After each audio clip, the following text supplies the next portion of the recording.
I didn't get fired for being late, for missing deadlines, or for mouthing off to a client. I got fired because a fax machine hiccuped. And if you think that sounds ridiculous, buckle up, because the part that broke me wasn't the firing. It was realizing how fast a system can grind you down even when you do everything right. I'm Alex. I'm the quiet, show up early, leave late guy with the tidy desk and the color-coded calendar. I worked at a mid-sized company I actually liked. Good team, decent culture, a supervisor who smiled with her whole face and said things like, "We're a family here." You know, the usual stuff you want to believe. I'd put in years there. I'd done the degree, the unpaid internship, the licensing exams. I had a plan.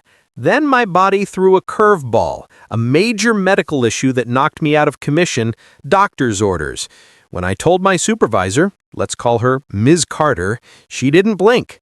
"We'll be fine," she said, hand over heart. "Your job will be waiting for you. Just focus on getting better." I actually believed her. That's on me. She walked me through the process, file for medical leave under the disability insurance the company uses, submit my medical records and doctor's notes, check in weekly with status updates.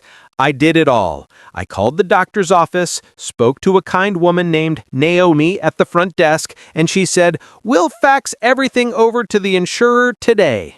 I even did the cliché thing where I asked if she could stand by the machine and listen to it screech, just to be sure. She laughed. I laughed.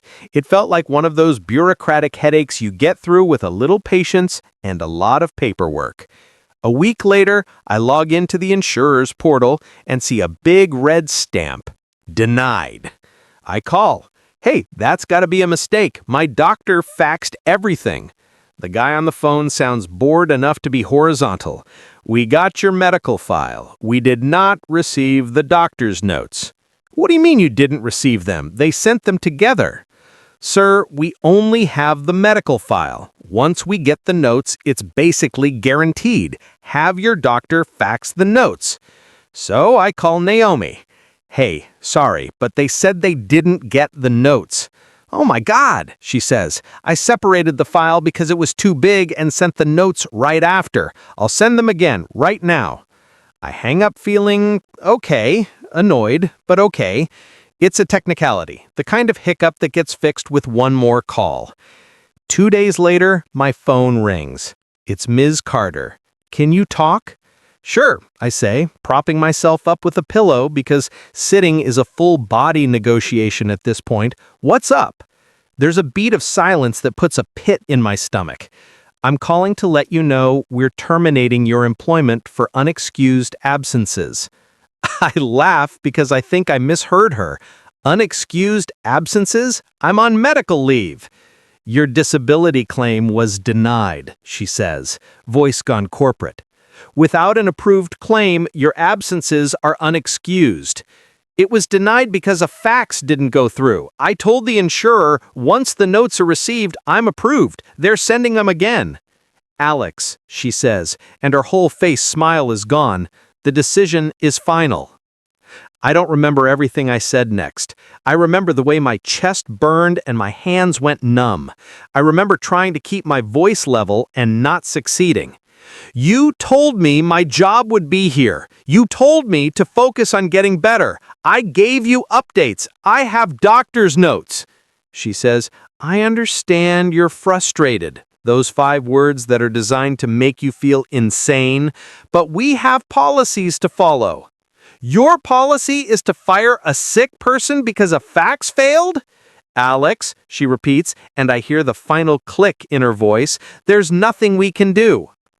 After we hang up, I stare at the wall for a long time, the kind of quiet where you can hear your pulse in your teeth. Then I log back into the insurer's portal because hope is a stubborn animal. The status still says denied. The next morning, I check again. Approved. It's all caps, bold, triumphant, like someone slapping a gold star on my forehead. I call Ms. Carter. "Hey, the leave is approved. The insurer updated it. I have screenshots." "That's great," she says, chipper again, "but it's too late. Your termination has already been processed. It's been 24 hours. It's already in the system. Undo it." "We can't." "You can," I say, because I know they can. "You just won't." "Alex," she says, and I hear the final click in her voice, "there's nothing we can do." If you've ever had HR smile at you while the floor gives out beneath your feet, hit subscribe. I tell stories that strip the corporate gloss and show you what actually happens when your real life collides with their procedures.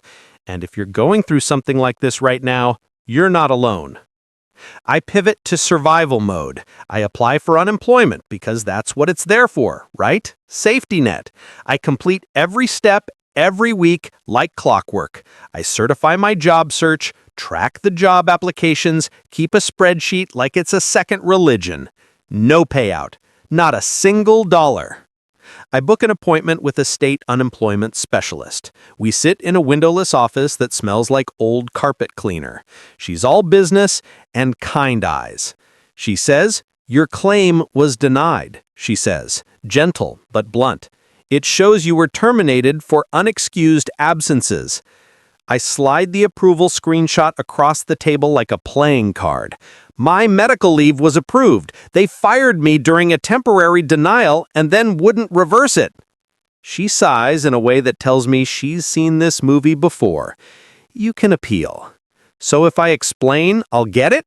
She doesn't promise anything. "You can appeal."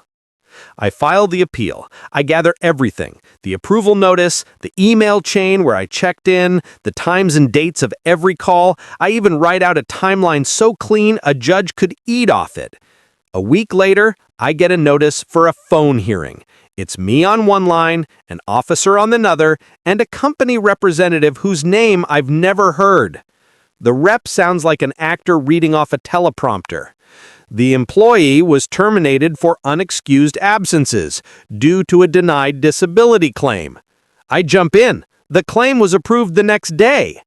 "After termination," he says. "At the time of the decision, the absences were unexcused." I'm not a lawyer, but I know the smell of a trap when I'm in one. They're not arguing facts. They're arguing timing. It's not about whether I was legitimately sick.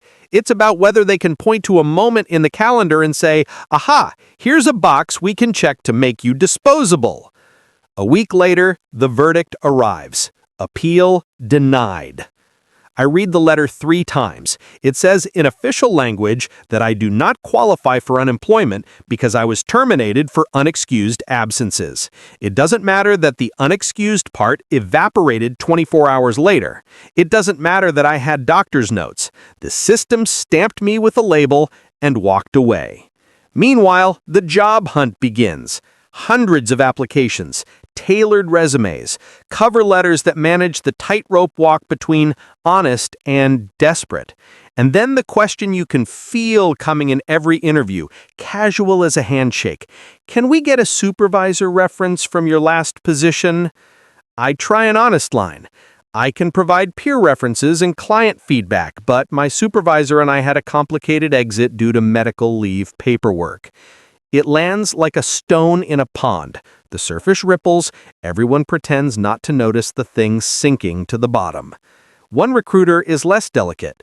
"So, your boss fired you?" I say, "She fired me because a form got misfiled for a day. The leave was approved. I can show you." She smiles in that way that says the decision's already made. They are not in touch. At some point, somewhere between the 10th automated rejection and the 50th, we went with another candidate, the grief catches up. It's not just the paycheck. It's the identity. It's the way you walk past your own mirror and don't recognize the guy looking back because he used to have a routine and a team Slack channel and a building pass that beeped green every morning. It's the way your phone still auto-completes Ms. Carter's email like muscle memory, and your hands hover over the keys because you almost want to ask how the department is doing, like you weren't just erased with a code in a system. There's a day I crash at my kitchen table and just stare. The blinds make ladder-shaped shadows across the bills, my laptop hums like it's tired too, and I think, I got a master's degree. I worked for years. I did the unpaid internship and the certifications and the late nights. How did all that end up on the wrong side of a fax? A friend of mine, Jason, calls and says, "Come grab coffee. You're spiraling." We sit by the window of a place that writes your name in foam if you ask nicely. He listens. He doesn't interrupt. When I'm done, he says, "I've seen this before." "Yeah?" "Yeah," he says. "My sister. HR told her to focus on her health while they boxed up her desk. It wasn't about her. It was about policy and budget and cover." "So what do?" I ask. He shrugs. "Tell the truth. Find people who believe it. And if you're watching this video," he adds, breaking the fourth wall because he's messing with me, "you should subscribe to Alex's channel because he's not done. None of us are." I laugh for the first time.